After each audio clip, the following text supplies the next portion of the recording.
Darnell Bishop, certified EMT. For all that I'm worth, I could not save the boy who longed so badly to breathe. The call came in at 10:30, and I was on duty with Jose. He never did like jumpers. The hubcaps were so polished I felt as if my face were in an M.C. Escher sketch as I peered back at myself in the wheels of the ambulance. When the night is calm, which is most nights, all we have to do is make ourselves look pretty. Like highly reflective surfaces can make us mirror the humanity our job makes us ignore. The noise of the siren, the call coming in on my comm, stabbed at the ears and never, ever became easy to hear. A crackled parrot repeated from my shoulder, "Jumper down, jumper down." Jose gave me a look that said what he could not, because we'd said it too many times over beers. We'd both take a wreck any day, a 10-car pileup on the interstate, hell, even a mowed-down biker over an attempt. The vehicle wailed, and I braced myself as off we went toward St. Michael Bridge, just 10 blocks from the hospital bay, and yet we knew instinctively the distance wouldn't make a difference in the fate of our downed jumper, black, male, estimated age 16.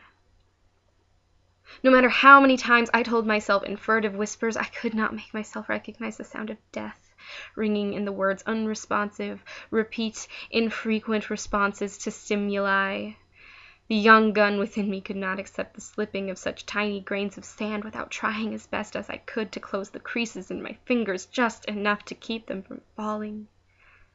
But perhaps I should have thought to keep them from jumping in the first place.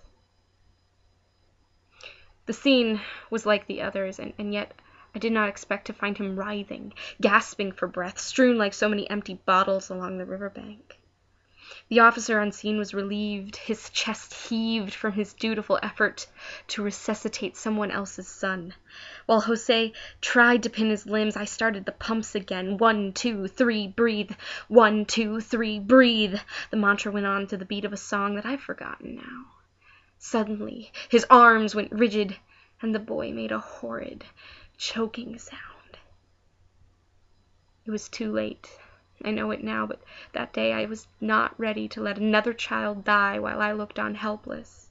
I leaned down to his still waterlogged ear and said, "Hey now, son, listen here. You gotta keep breathing, cough that shit up, you hear? Your dive was magnificent, I hear. Yeah, you made quite the splash. Now it's time to wake up. Jesus Christ, please breathe. You're the 5th kid I pulled from this river. Don't make it the 5th TOD. I knew Jose was staring, 'cause I was crying like a fool. My hands on the boy's chest were shaking from effort. I must have broke his sternum with my temper tantrum. But as I looked down on his still face, I knew his throat had closed on some pain worse than sorrow.